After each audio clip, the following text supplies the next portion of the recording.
Chapter 4. Ravana, Hearing. In the foregoing chapter, we had seen that yoga is suited to the lower grades of seekers and inquiry to the higher. In this chapter, we shall consider the path of inquiry which effortlessly leads to knowledge of Brahman. What is this path of inquiry?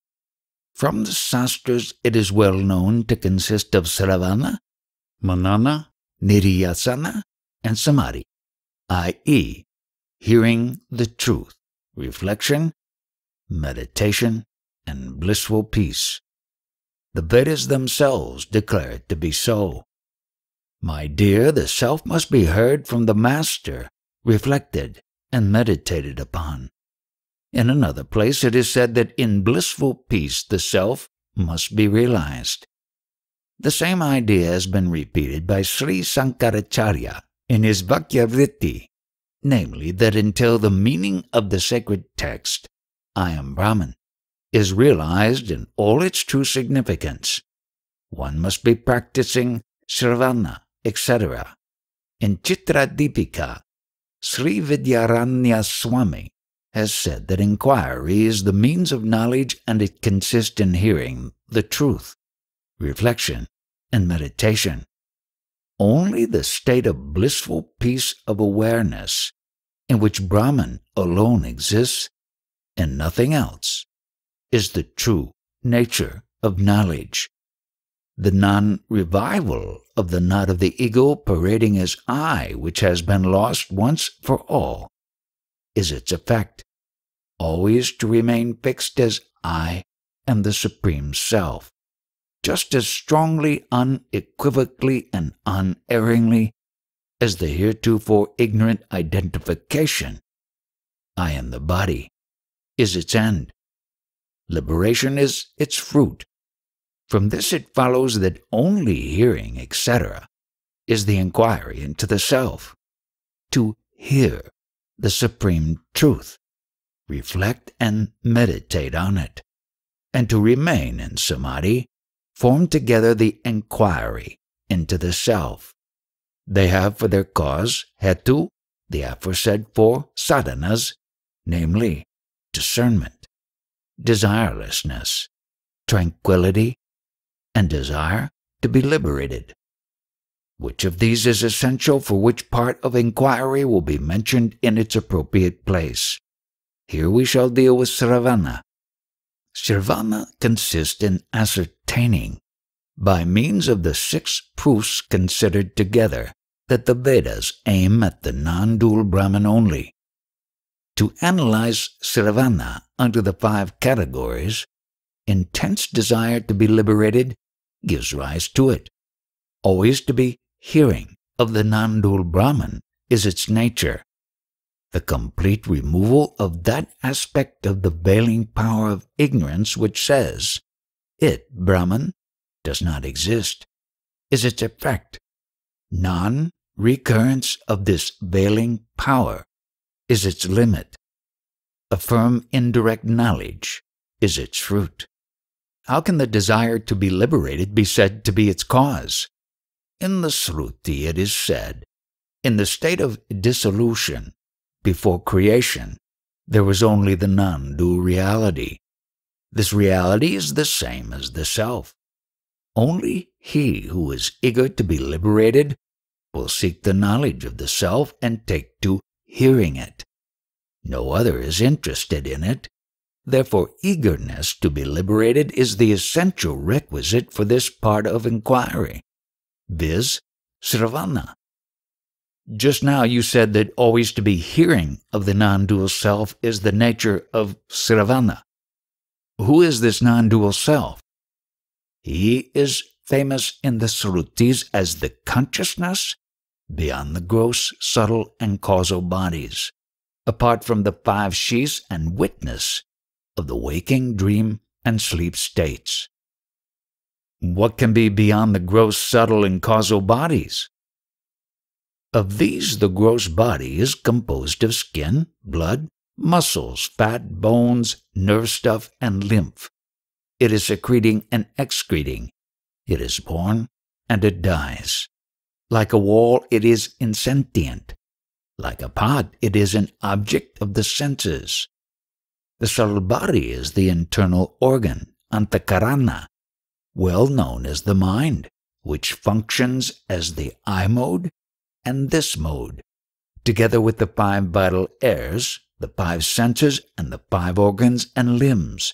It transmigrates to other bodies or worlds. Always remaining within a gross body, it experiences pleasures and pains.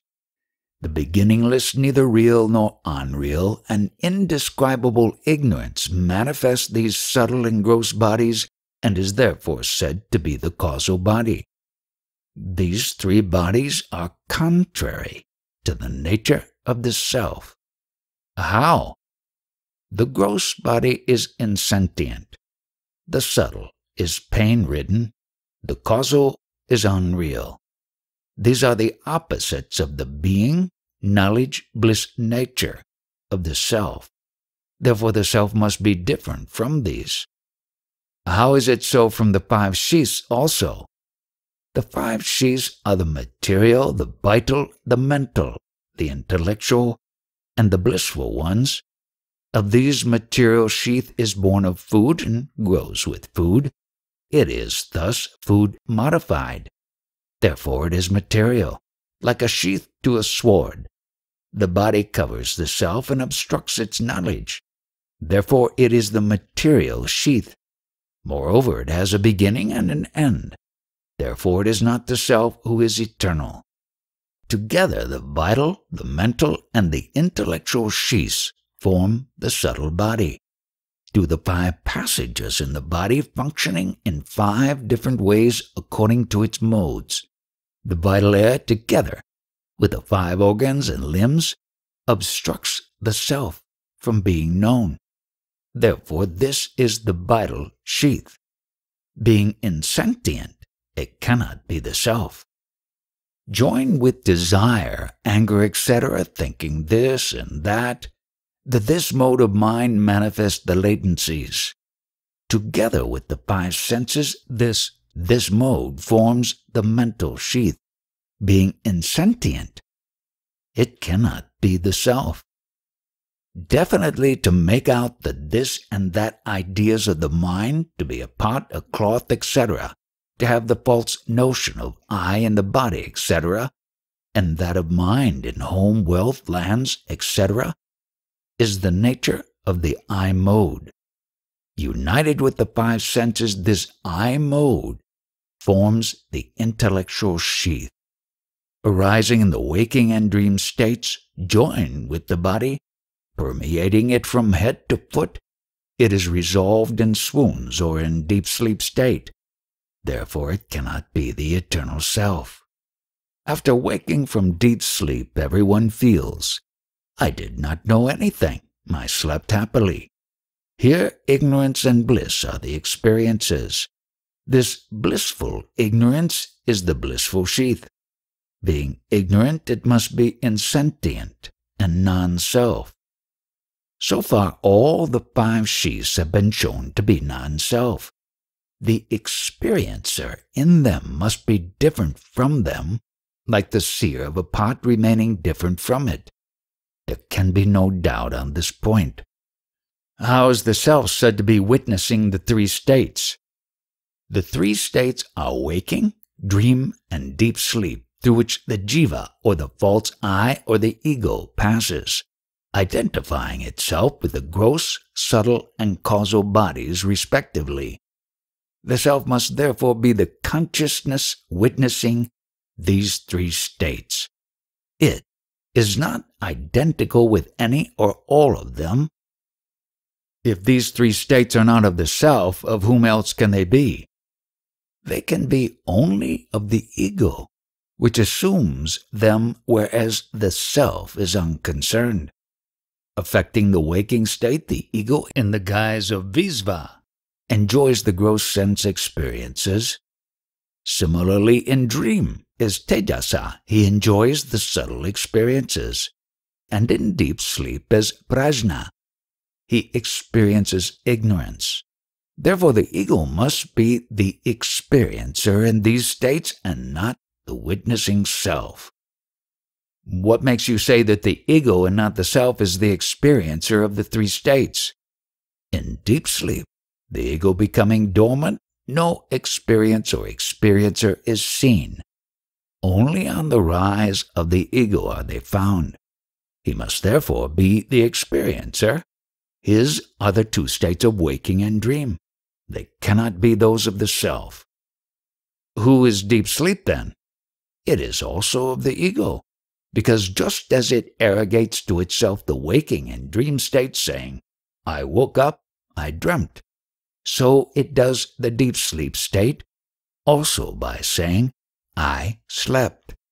It cannot be of the self, since it remains unconcerned as the witness of the three states and of their experiencer, who remains conceited with the ideas, I woke up, I dreamt, I slept. Therefore none of the three states is of the self. The ego cannot be the experiencer in deep sleep also. It is not there, and how can it be said to be the experiencer?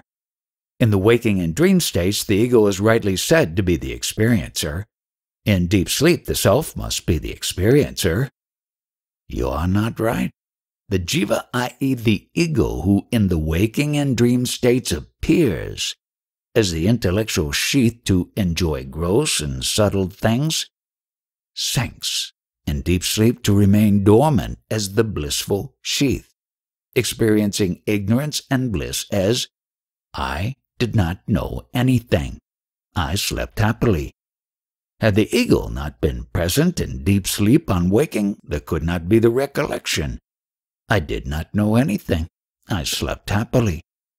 Only the experiencer can recollect his experiences and not another. Even the recollection can only be of what was actually experienced and not of what was not.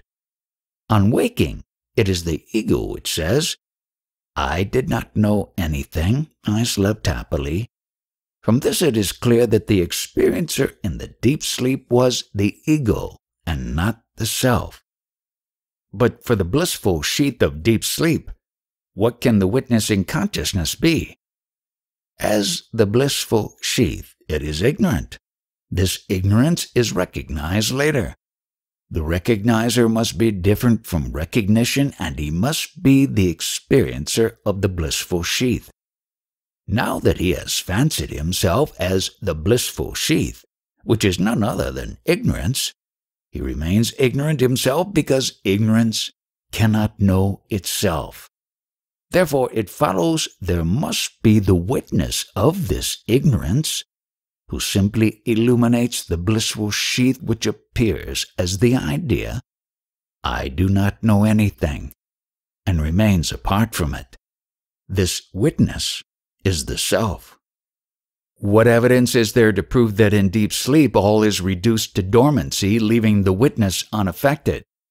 The Sruti says, the vision of the witness can never be lost, meaning that when all else remains dormant and unknown, the seer remains aware as ever.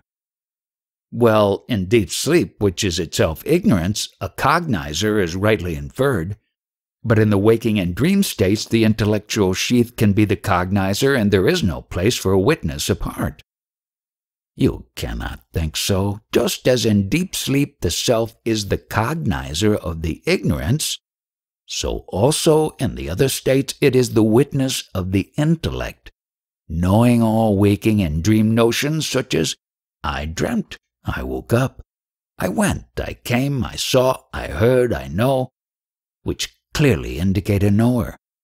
Just as the witness is admitted to be aware of ignorance, so also it must be of knowledge as well.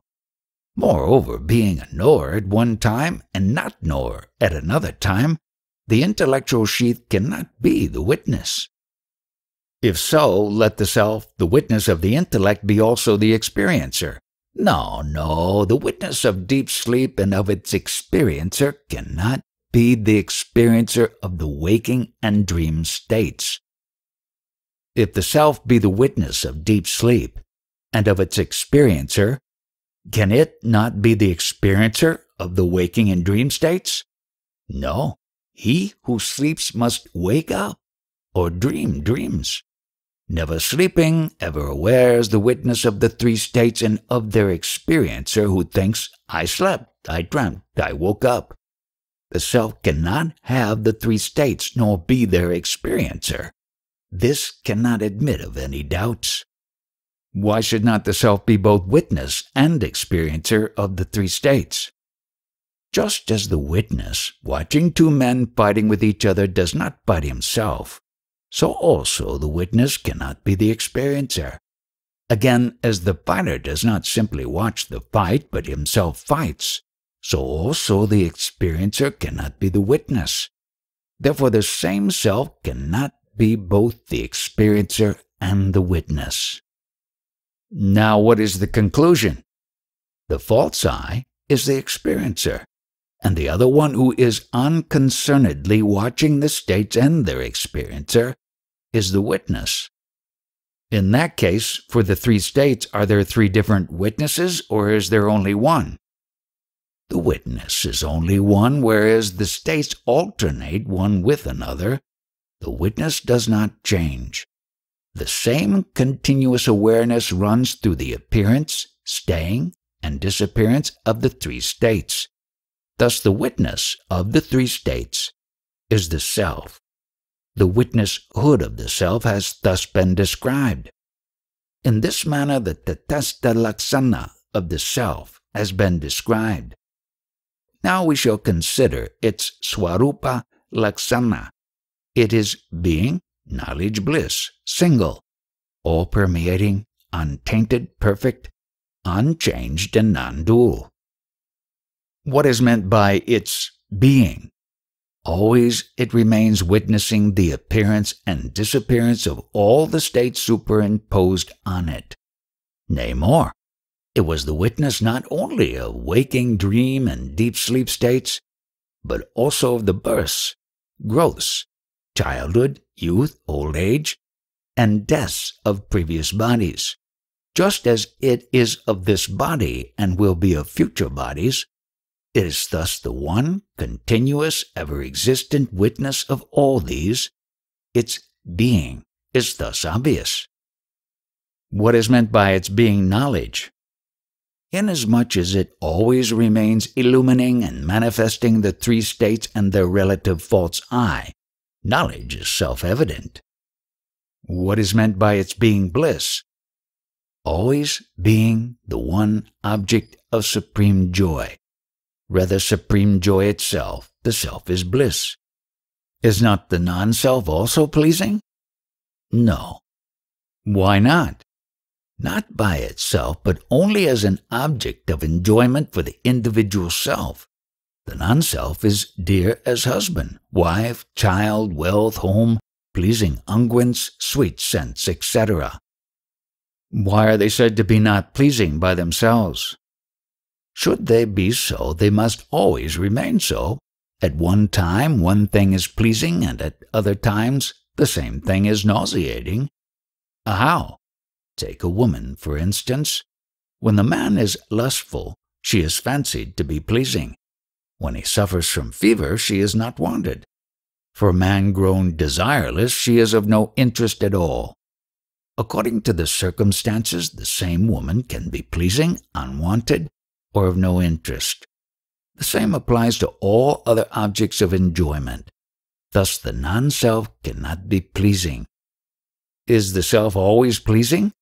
Certainly, never do you know it to be otherwise.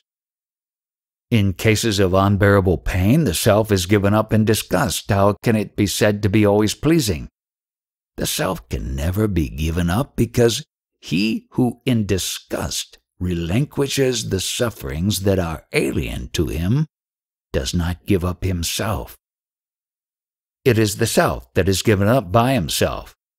In that case, if the self is given up, there must be another who gives it up.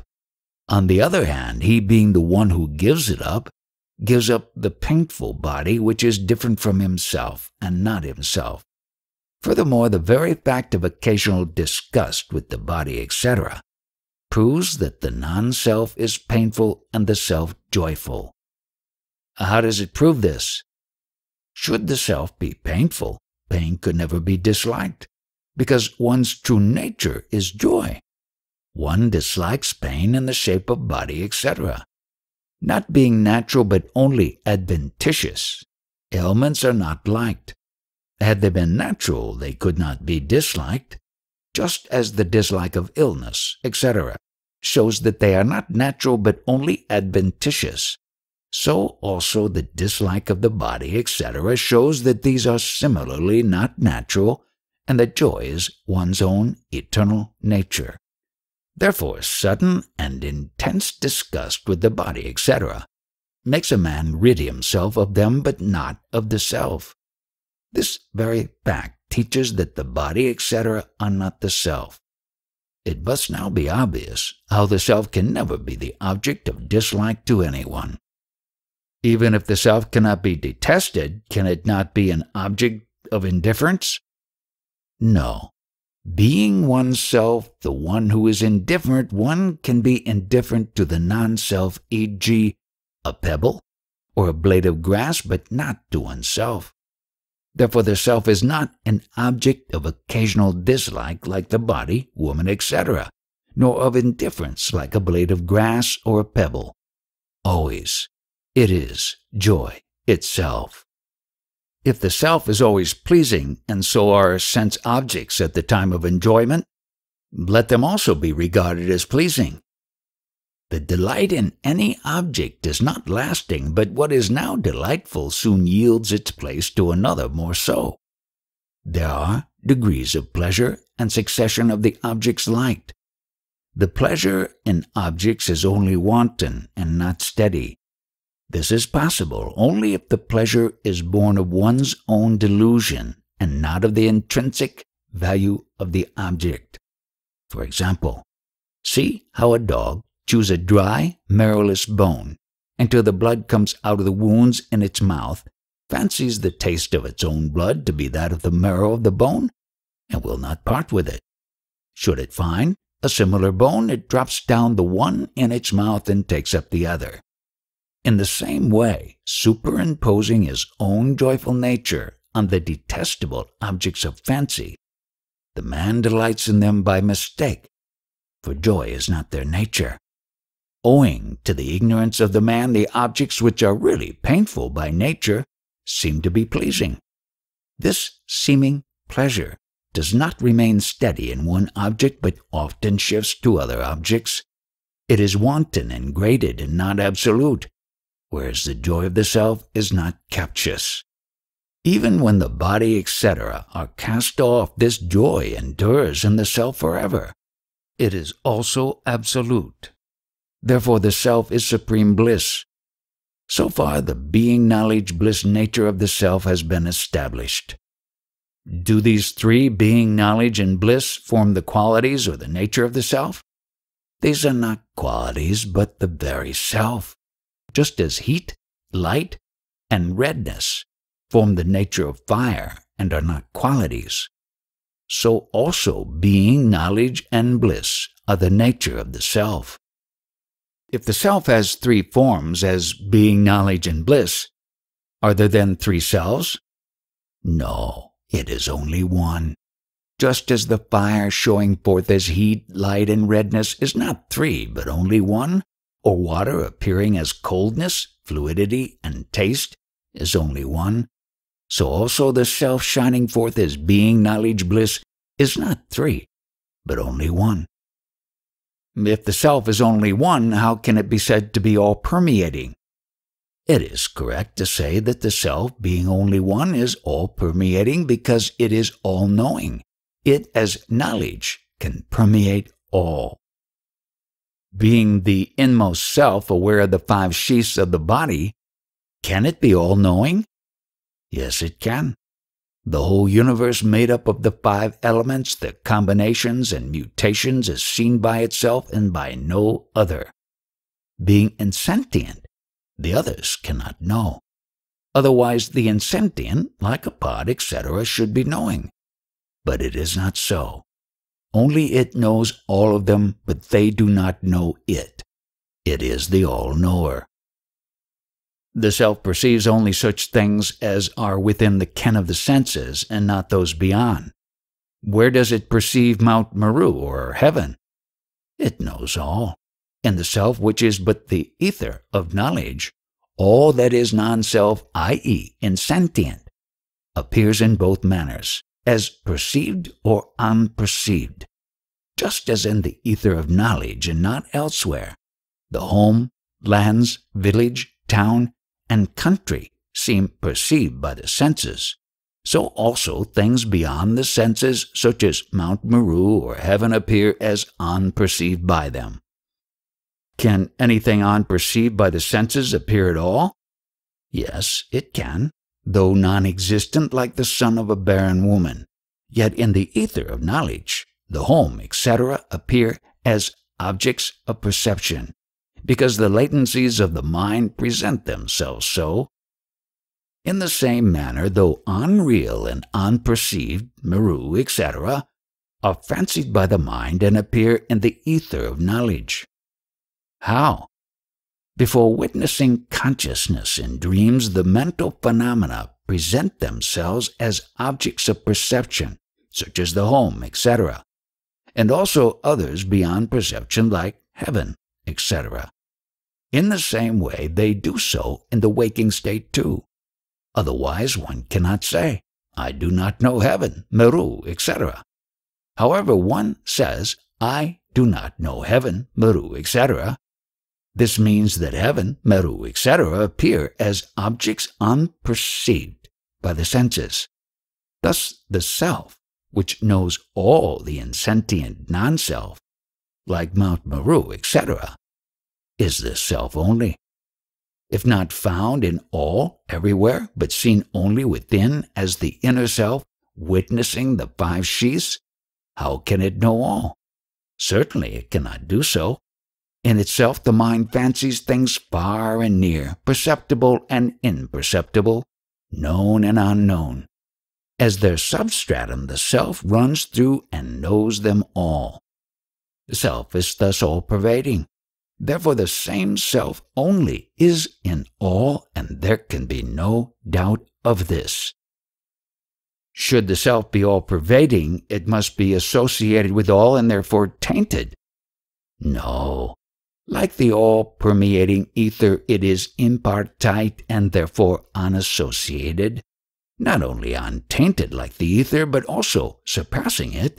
The self remains as the ether of consciousness. Therefore the Srutis say, this Purusha is certainly untainted. Being unassociated and thus untainted, beyond all separate and indifferent, the self must be imperfect. No, there exists nothing different nor similar to it. There are no parts in it. It remains undifferentiated externally and internally. It is perfection, though all-filling, yet it remains unassociated like the ether. How can it be all-permeating and yet impartite? Not here nor there, but all-pervading. It is undivided in space. Not now nor then, but ever present. It is undivided in time. There is nothing beside the self. It is the all-self or the very being of everything. Therefore it is undivided by anything. It remains thus undivided by any or all these three, all-filling and perfect. Thus its perfection is proved. Because all-pervading like the ether, the self fills all, it must be changeful. No. Being the witness of all created elements, ether, etc., that undergo changes, such as existence, birth, growth, transformation, decay, and death, the self cannot itself be changeful. Otherwise, like the other things, it would be changing. Then it must be born, grow, and die away. Thus it must fall into the category of insentient things. If insentient, it cannot at all be aware. On the contrary, it is known always to remain as the witness of the birth, growth, and decay of all the universe. It is also impartite. Therefore it must be free from changes. To say that the self is free from changes implies the existence of non-self which is changing. Then the self cannot be non-dual and duality must result. No, there exists nothing besides the self. It is non-dual. If the non-self is not different from the self, there cannot be duality. How can the non-self be the self and not separate from the self? The self is the origin of all. The effect cannot be different from its cause. We do not see them totally different from each other. Being the cause of all, the self is identical with all. There can be nothing different from it. How can the self be the origin of all? Being the seer of all, it is the origin of all. How can the seer be the origin? In all cases of illusion, only the seer is found to be the cause of all of them. When nacre is seen to be silver, the material cause is no other than the seer. The same is the case with all dream visions, for they have their origin in the dreamer only. Similarly, with the illusion of the world of the waking state, the seer must be the cause. Should the universe be a myth, your conclusion will follow. Is this universe only a myth? First, there is the authority of the Srutis, which say that in dissolution there remains only the non-dual self, and in creation, the names and forms are by Maya superimposed on it like the name and form of a snake on a dimly visible rope. Secondly, reasoning shows the illusory nature of this universe because it is seen to appear and disappear like the unreal visions and dreams. Thirdly, the sages have proclaimed their realization that all this is but illusory and that only Brahman is real. Therefore, all this universe is really false. Now, it is but right to say that being the witness, the self is the sole cause of all this universe, which is but an illusory appearance on the self. The illusory effect cannot be separate from the basis. Just as the foam, bubbles, and waves are not different from their origin, the sea, so also the phenomena of the universe are but the self falsely presented. Therefore the self is non-dual, and there can be no duality. In the presence of the Master, always attentively to study the Vedanta Sastra, which treats of the non-dual being and retain its meaning, forms the nature of Sravana or hearing. This must always be attended to. What is the effect of Sravana? It destroys that veiling part of ignorance which hitherto made one think. Where is this non-dual self? Nowhere. To destroy this ignorant conclusion of the non-existence of the non-dual self is its effect. How long should one continue Sravana? Until the doubt of the non-existence of the non-dual being does not rear its head again. The non-recurrence of this doubt is said to be the limit of the process of Sravana. Can the doubt once set at rest recur? Yes, it can. How? In many passages in the Srutis, duality is dealt with and can easily be mistaken to be proved.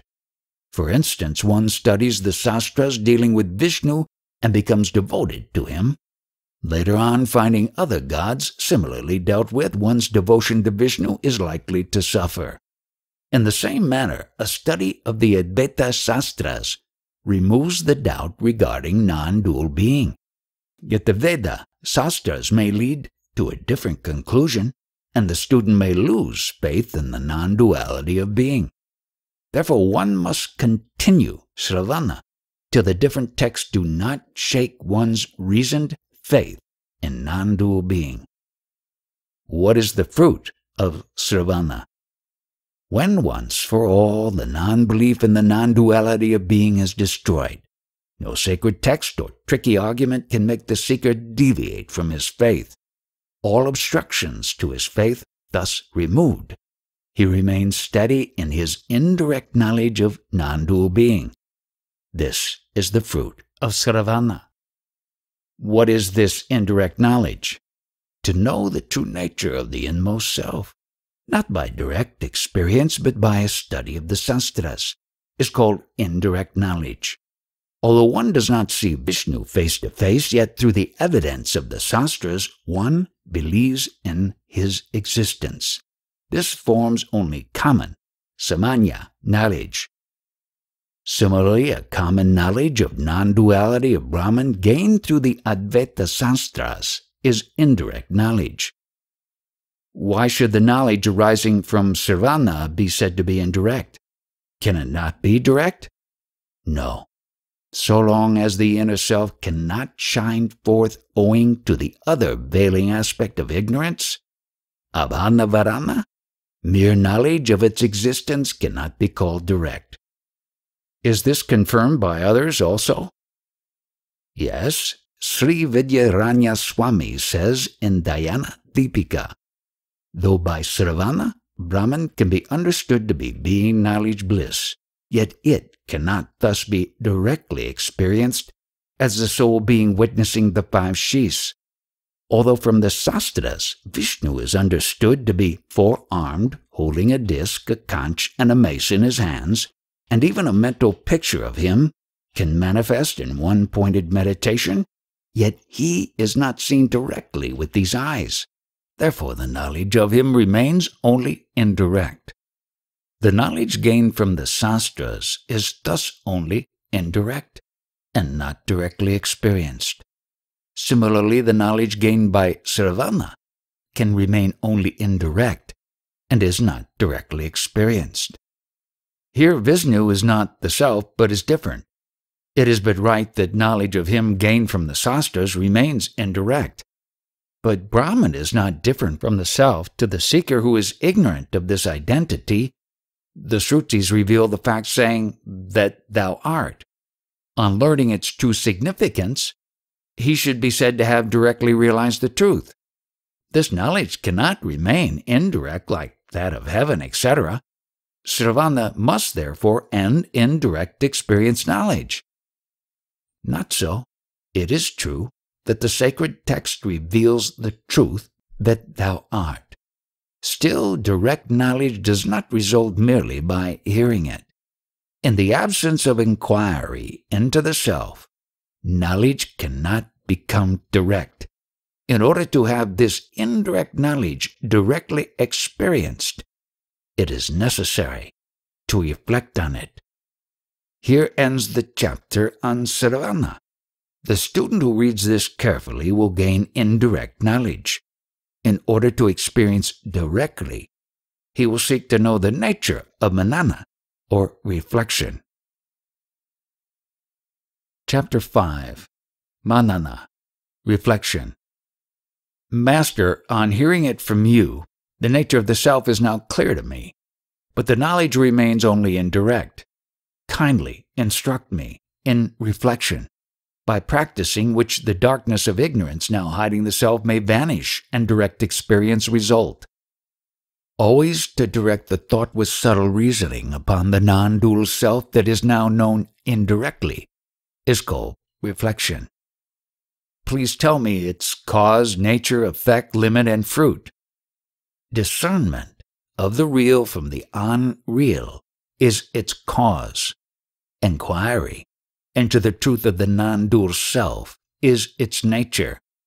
To tear off that veiling aspect of ignorance which makes one say, it does not shine forth, is its effect. The non-recrudescence of this veiling is its limit, and direct experience is its fruit. So say the sages. Why is discernment said to be its cause?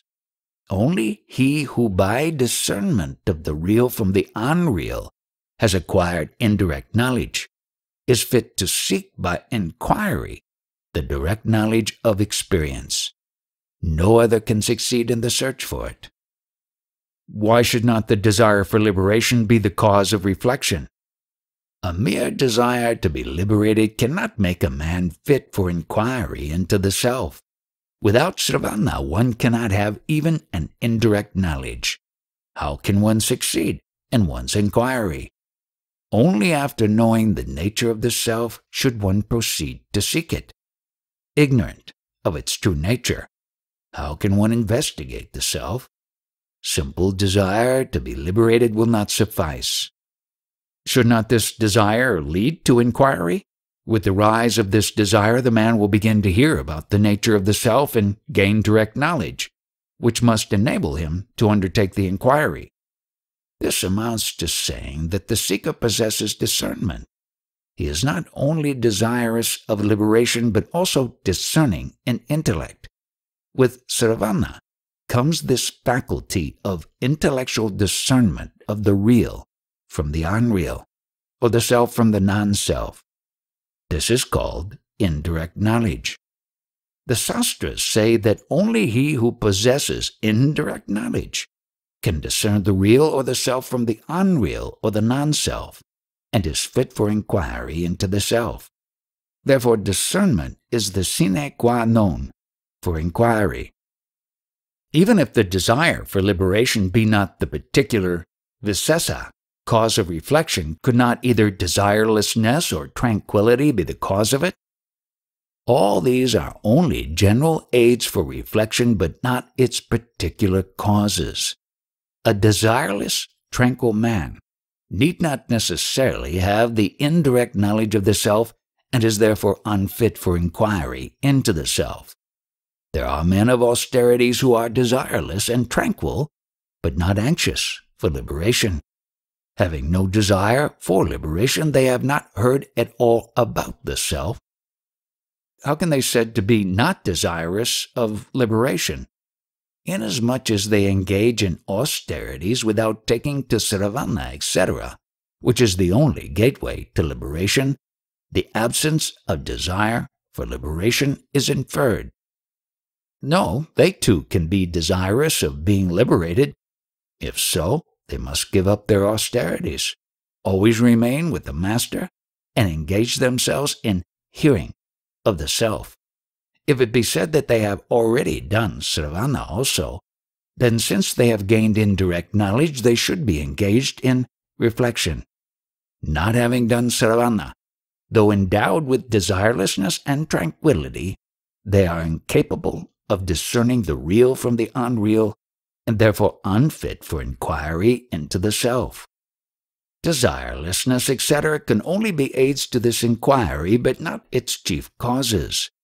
Discernment of the real from the unreal is the only chief cause. Can the self not be realized by austerities accompanied by desirelessness and tranquility without inquiry? No. By non-inquiry, the self has been lost sight of. To regain it, inquiry is needed. In its absence, how can even crores of austerities restore the sight? Always to inquire into the self is the only remedy for the blindness of the ignorant whose mental eye has been bedimmed by the darkness of non-inquiry, spreading its veil. Unless by the eye of knowledge gained through inquiry, the self cannot be realized. What is this inquiry into the self? With one pointed intellect, to seek within the five sheaths the self which is shining forth as I in the body, senses, etc., considering who is this self, where is it, and how is it, is the nature of the inquiry into the self. With subtle intellect, the inquiry into the reality, namely the self within the unreal sheaths, must always be pursued. Earlier it was said that the self is all-permeating. How can the all-permeating self be looked for only in the sheaths? Moreover, the sheaths are said to be unreal. How can an inquiry into unreal things lead to the recognition of reality? Truly, the self is all-permeating. Still, its knowledge is obscured by the covering of the five sheaths. The self, which lies hidden in them, must be looked for only there and not elsewhere. A thing is sought in the place where it is lost. Something lost at home is not looked for in a forest. In the same manner, the self hidden in the five sheaths and remaining unrecognized by wrong identification with them must be found only by sifting the unwanted elements, here, the 5 sheaths. How can an investigation into unreal things lead to the recognition of reality? The unreal coverings must be removed to disclose the reality hidden in them. They are superimposed on the real self. They must be examined and ascertained to be unreal so that their substratum, which is the soul reality, can be known. Unless the external trappings that are superimposed are looked into, their substratum, that is the reality, cannot be found. Has anyone in the world been able to find the rope without looking and inquiring into the nature of the seeming snake, though this is superimposed on it and unreal? Or can there be anyone who, having inquired into the superimposed snake, did not discover its substratum to be the rope? No one. In the same manner, an indirect knowledge should be gained by Ravana, that the 5 sheaths are superimposed and unreal. But by a keen intellect, the seeker must probe deep into this superficial knowledge and experience the truth of it. Just as the directly experienced gross body is clearly known to be built up of food, and recognized to be only the food sheath covering the self, so also the other 4 subtler sheaths remaining unknown to the common people but taught by the scriptures and the masters must be known by their characteristics. They must be inquired into and directly experienced. At the same time, they must be recognized to be only sheaths and successively dismissed in order to seek their witness, consciousness being or the subtle self. If the self is inquired into after investigation and dismissing these sheaths, how can it be realized? This inquiry is but reflecting on the self, i.e., manana. Its effect is to destroy the veil of ignorance. A constant reflection on the self lying behind the sheaths must burn away that aspect of veiling which makes one say, "It does not shine forth." How can this be? Just as inquiry into the rope snake that obstructs the rope from view destroys the ignorance of the rope, so also a keen quest of the self that remains as the witness of the 5 sheaths destroys the ignorance which supposes that the self is not seen and that it does not shine forth. On the clouds, being scattered away as the sun shines forth in its full glory, so also the darkness of veiling being destroyed, the witnessing self will shine forth in all its splendor. Therefore, inquiry is necessary. How long should one continue to inquire into the self? Non-recrudescence of the darkness of ignorance is said to be the limit of reflection. Therefore, one should continue to practice until this darkness of ignorance does not recur. Can the veiling once removed return again? Yes. So long as doubts arise, this ignorance must be inferred to exist. How can there be any doubt left after the self has been realized? On inquiring into the sheaths and dismissing them as unreal, the self, their witnessing consciousness, is realized to be unique, finer than ether, even like void. Now that the sheaths have been dismissed as unreal and there is nothing but the void-like subtle self, a fear may arise, that one is left as nothing or void. How can it be? Transcending all, the self has nothing in common with worldly things or activities. It transcends the void also. Hence, the experience is unique and unearthly. A fear may then arise, can this be the self? It cannot be. Should this be the self, how can I be such a void? Even after realizing the impartite self, there is no confidence in one's own experience. It is regarded as impossible, and a great doubt arises. The sense of impossibility gives rise to doubt, but repeated reflection removes this sense of impossibility. So it is said by Vyasa in the Brahma Sutras. on account of the repeated instruction by the Scriptures, it is necessary repeatedly to hear of, reflect on, and meditate on the self. What is the fruit of such reflection? By continued practice, the veiling is destroyed. With its destruction, the sense of impossibility of the self shining forth all alone disappears. With its disappearance, all obstacles are at end, and then direct experience results as clearly and surely as an apple in the palm of your hand. This is the fruit. What is this direct experience? Just as one can clearly distinguish the sun from the cloud hiding it, so also when one distinguishes the self from the ego, it is direct experience. This is the fruit of reflection. My son, wise boy, reflection has now been taught in detail. It is for you to inquire into the 5 sheaths, dismiss them as unreal, then with keen intellect turn inwards to find the very subtle self and recognize it distinctively. O Master, even on keen inquiry I am unable to say, these are the 5 sheaths. This is the inmost self as distinguished from them. I cannot directly realize the self. Why is it so? That is owing to beginningless ignorance. How does this ignorance arise? From the aforesaid veiling. How? Although by nature the self and the ego are quite different from each other, the aforesaid veiling presents them as if they were identical. Please explain this. See how, though the rope and snake are quite different from each other, yet ignorance of the rope makes it appear a snake.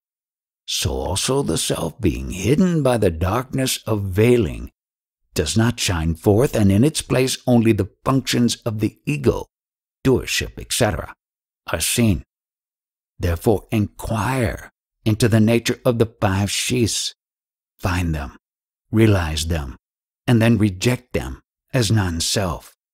There must be the unchanging witness of changes, originating and destroying these phenomena. Find and realize him as the self. Distinct from all the phenomena, where can the witness be? There is the triad composed of the knower, knowledge, and the known. Of these, the knower is the subject, knowledge is the intellect, and the known the objects. This triad arises and flourishes in the waking and dream states and merges in the insentience of the deep sleep state. That which, remaining as the sole unchanging consciousness, illuminates and causes the appearance of all these 3 states, is the witnessing self. Discern it and realize it. When, according to your instructions, I inquire into the 5 sheaths and reject them as being non-self, I do not find anything left but simple void. Where then is the self? To say that there is nothing left behind the 5 sheaths is like saying, I have no tongue to speak. How so? Unless one has a tongue, one cannot say that one has no tongue to speak with. Similarly, unless there is the seer of the void, one cannot say there was nothing left. Otherwise, one cannot say anything. On the contrary, since the speaker says that nothing is seen, it is obvious that the self remains there, revealing nothing besides itself. If so, how can it remain unknown? The self sees all but is seen by none else. Being self-shining, it can, without any aids, know things, but there is nothing which can know it. It knows all. It knows that there is nothing. It is the inmost core of all. It remains as the pure, untainted ether of consciousness, unseen by anything. It remains undivided. The knower of all, the pure knowledge, is the self. How does the self remain unknown by anything, yet knowing all? The sheaths appear as existing. When they are rejected, their absence appears as a blank or nothing. The sheaths, the blank, and all else that appears are but insentient and cannot of their own accord show themselves forth, but must be seen by a seer. In the absence of the seer, nothing can be seen. How so? Objects, like a pot, etc., manifest only to a seer. Otherwise they do not exist.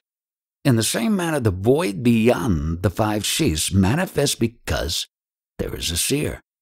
Unless there is the witness, how can the void appear as though nothing were seen? Not being consciousness, but only insentient, it cannot show itself forth unless the witness sees and recognizes it. Though insentient, it cannot manifest itself. In that case, let objects like a pot, etc., show themselves forth, in the absence of their seer. This is impossible. The void appearing as nothing is also insentient, and therefore cannot shine forth by itself. It must be illumined by a light beyond and witnessed by it. How?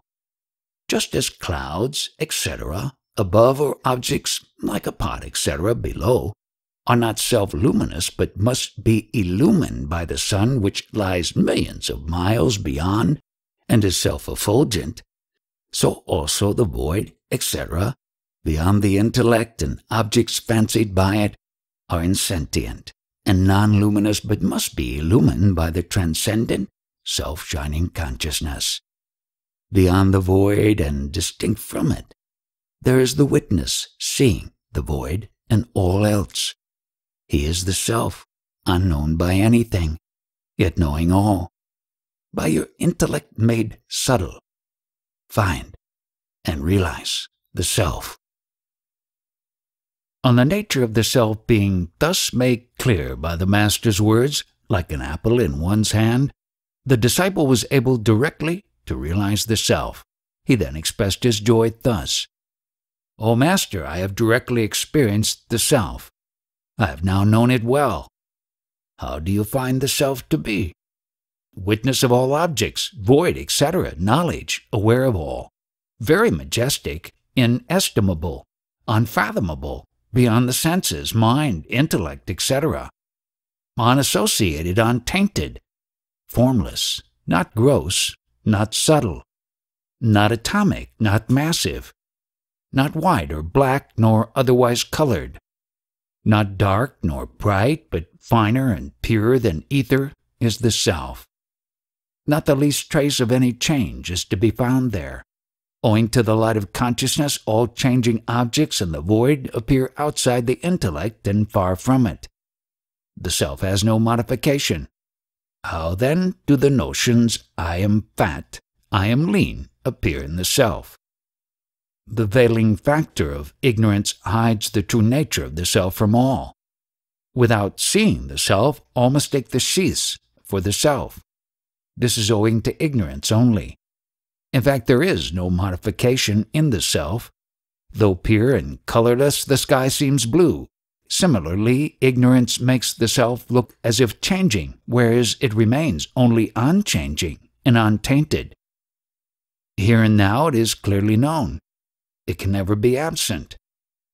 Oh, is it not a wonder that though ever so immediate and real, there should have been this great illusion that the self is not seen? It is like the owl seeing nothing but darkness round it in the dazzling light of the sun. Oh, the self is effulgent and manifest, yet an illusion spread a darkness over us to make us feel the self is not seen. Really, it is a wonder. Can there be darkness in midday? Before the ever-bright, ever-manifest Supreme Self, can there remain any veiling? Whence can it arise? How can one even think of it? Surely veiling is itself an illusion. It is a mere word. There is no sense in it. If there is no veiling, how did the self lie hidden so long? Though unreal, this ignorance flourished on the non-inquiry of the individual. Just as one's non-inquiry hides the rope from view and presents it as a snake, so also non-inquiry into the self hides it from being seen, and this is called the veiling aspect of beginningless ignorance. Now that the self is realized, the so-called veiling is nowhere to be seen. Lo, the self is here and now found to be the ever-shining witness. Wonder of wonders, like an apple in my hand, I have now clearly realized the self. Now, Lord Master, fortunately by your grace, I am blessed. My task is finished. On hearing the happy words of the blessed disciple, the Master is pleased and speaks as follows. Wise, worthy son, by God's grace you have realized what one must realize. By His grace your ignorance has ended, by which even the learned, unable to realize the self, remain deluded. Happily you have got what is denied even to the great scholars. Jointly all the merits of your past births have this day borne fruit. What can be the excellence of your merits that they have borne this fruit? Blessed are you. Ended is your task. You are an accomplished man. How wonderful that you have gained that which must be gained above all. In order to gain this, all the great works, vows, austerities, worship, yoga, and other laborious tasks are undertaken. And only to know it all the trouble and worry of these processes is gone through. All your travail is now over. All the labor of your past births has this day borne fruit.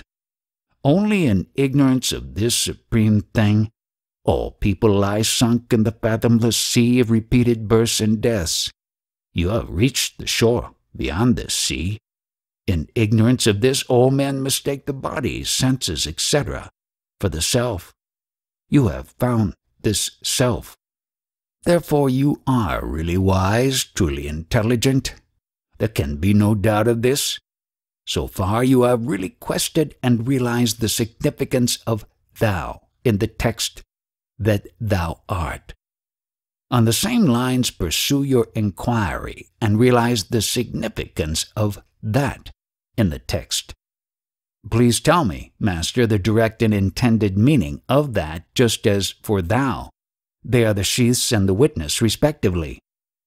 The whole universe is composed of the 5 factors: being, shining, pleasing, name, and form, the 5 sheaths, and the external objects, like a pot, etc. Please explain the 5 factors of the external objects. That a pot is its being aspect. That it appears is its shining aspect. That it is dear to us is its pleasing aspect. Pot is its name aspect, and its shape, its form aspect. So it is with all objects. Of the 5 factors, the first 3 are characteristic of Brahman, and the remaining 2 of the world. The direct meaning of that is the world factors, i.e., names and forms. The intended meaning is Brahman, the composite of being, shining, pleasing. Just as the beginningless ignorance veils the self-evident difference between the sheaths and their witness, so also it veils the similar difference between the being, shining, pleasing, and the name and form factors. Again, as inquiry scatters away the veiling power, the being, knowledge, bliss can be seen distinct from the name-form aspect. What is the fruit of knowing the direct and intended meanings of that and thou in the text, that thou art? The text speaks of the sameness of thou, the witness of the 5 sheaths, and of that, i.e., Brahman, or being, knowledge, bliss, lying beyond the names and forms in the universe. These are the intended meanings of thou and that. There can be no identity between the 5 sheaths of the individual, the direct meaning of thou, and the names and forms in the universe, the direct meaning of that. Hence, it follows that the 5 sheaths and the names and forms are only illusory. To know the witness and Brahman to be one is the fruit of knowledge. How can these be one and the same?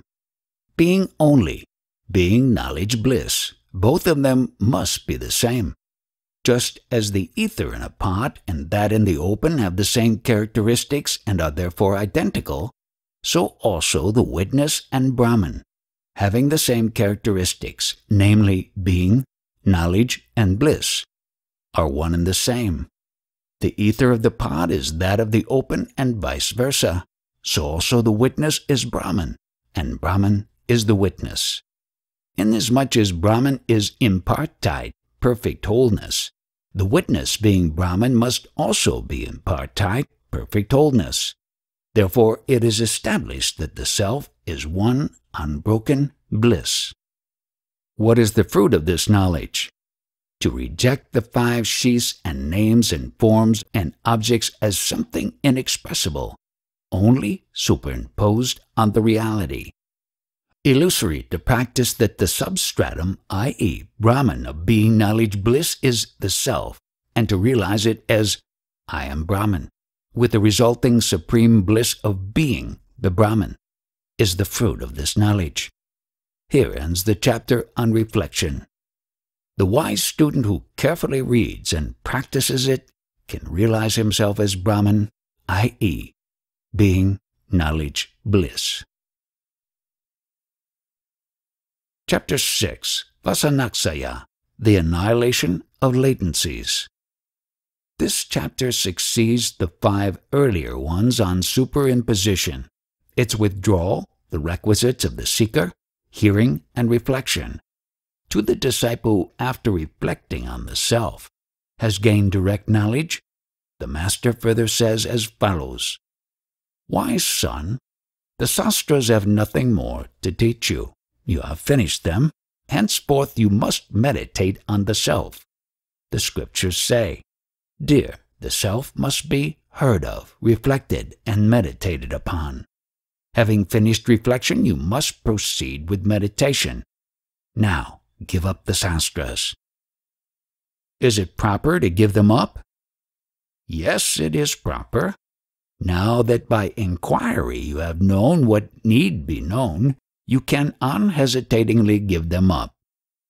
But the sastras say that to the last moment of death one should not give them up. Their purpose is to teach the truth. After it is gained, of what further use can they be? A further study will be so much waste of time and labor. Therefore leave them aside. Take to unbroken meditation. Is this statement supported by scriptures? Yes. How? They say, after repeatedly hearing from the master about the self, reflecting on it, and directly knowing it, the seeker should give up the sastras even as the pole used to stir up the corpse and the burning ground is finally consigned to the burning fire of the corpse. From a study of the sastras, let the seeker of liberation gather an indirect knowledge of the self and put it into practice by reflecting on it, until by experiencing it, a direct knowledge is gained. Later, like a gatherer of grains who takes the grain and rejects the chaff, let him leave the sastras aside. The man, desirous of liberation, should make use of sastras only to gain knowledge of the self and then proceed to reflect on it. He should not be simply talking Vedanta, nor even be thinking of it, for talk results only in much strain on speech. Similarly, thinking on the mind. No useful purpose can be served by either. Therefore, only know just what need be known and give up tiresome study. Controlling his speech and mind, a sensible seeker should always engage in meditation. This is the teaching of the sastras. Wise son, now that you have known what need be known from them, you should have faced the impressions left by your studies. What constitutes these impressions? It is the inclination of the mind always to study Vedantic literature, to understand the meaning of the text, to commit them to memory and constantly be thinking of them. Since this inclination obstructs meditation, a wise man must overcome it with every effort. Next, the latencies connected with the world, lokavasana, must be eliminated. What are these latencies? To think, this is my country, this is my family pedigree, and this is the tradition. Should anyone praise or censure any of these, The reactions of the mind denote the latencies connected with the world. Give them up. Later on, give up the latencies connected with the body also. Deha-vasana. What are they? To think oneself to be of such and such age, young or old, and desire the full span of life with health, strength, and good looks. Generally, thoughts pertaining to the body indicate these latencies. Ambition in the world and love for body distract the mind and prevent meditation on Brahman. Since all objects are ephemeral, they must be eschewed. Then the latencies connected with enjoyments, bhoga-vasana, must be given up. What are these? These are made up of thoughts like, this is good, and I must have it. This is not so, and let it leave me. Now I have gained so much, and let me gain more, and so on. How can this be overcome? By looking with disgust upon all enjoyments as on vomit or excreta, and developing dispassion for them. This can be overcome. Dispassion is the only remedy for this mad craving. After this, the mind must be cleared of the 6 passions, namely lust, anger, greed, delusion, pride, and jealousy. How can this be done? By Maitri, Karuna, Mudita, and Upeksha. Friendship with the holy, compassion for the afflicted, rejoicing in the joy of the virtuous, and being indifferent to the shortcomings of the sinful. Next must be effaced the latencies connected with the objects of senses, Visaya-vasana, such as sound, etc. These latencies are the running of the senses, such as hearing, etc., after their objects. How can these latencies be effaced? By practice of the 6-fold discipline consisting of sama, dhamma, uparati, titiksha, samadhana, and sraddha, withdrawing the mind from going outwards, controlling the senses, not thinking of the objects of the senses, forbearance, fixing the mind on the reality and faith. Next, all latencies connected with mutual attachments must be overcome. What are they? Though the senses are restrained, yet the mind always thinks of objects. There is that, there is this, it is such and such. It is this wise or otherwise, and so on. Because of brooding over objects, the mind gets attached to them.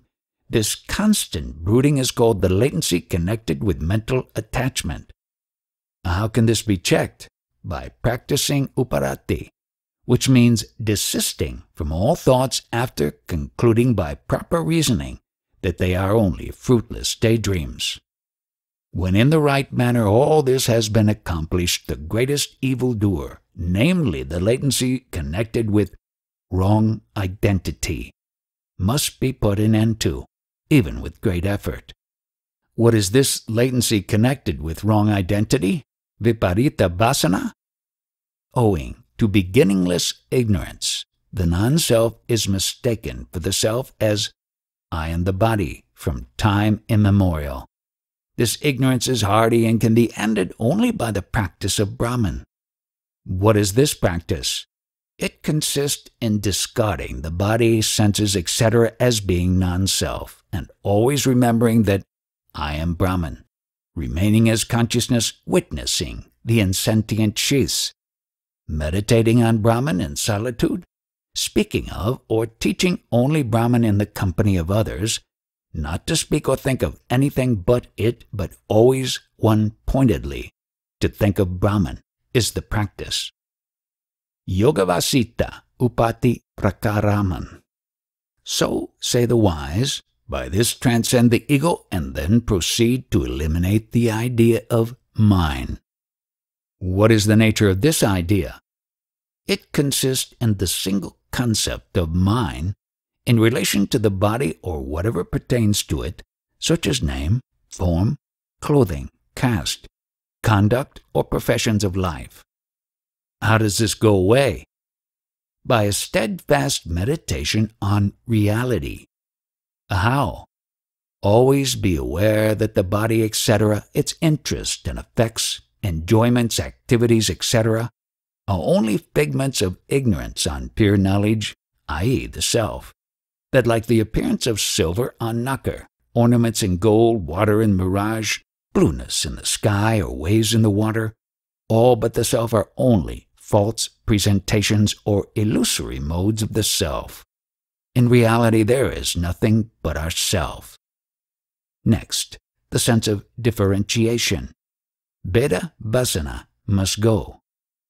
What is this sense of differentiation? It consists in ideas like, I am the witness of this. All that is seen is only insentient and illusory. Here is the world. These are individuals. This one is the disciple and the other the master. This is Isvara, and so on. This must go by a practice of non-duality. This practice is to remain non-dual, solid being knowledge bliss, untainted and free from thoughts of reality or unreality, ignorance or its illusory effects, and internal or external differentiation. This is accomplished by a constant practice of modeless nirvikalpa samadhi. Here remains the experience of Brahman only. After leaving the sense of differentiation far behind, the attachment to non-duality must later be given up. How is this to be done? Even this state must finally pass into untellable and unthinkable reality, absolutely free from modes and even non-duality. The bliss of liberation is only this and nothing more. When the mind is cleared of all latent impurities, it remains untainted, crystal clear, so that it cannot be said to exist or not to exist, and it becomes one with reality, transcending speech and thought. This unmoded, untainted fixity of the mind is known as realization or liberation while alive. Though direct knowledge of the self has been gained, yet until this realization ensues, to be liberated while alive one should always meditate on Brahman with proper control of mind and senses. Thus ends this chapter.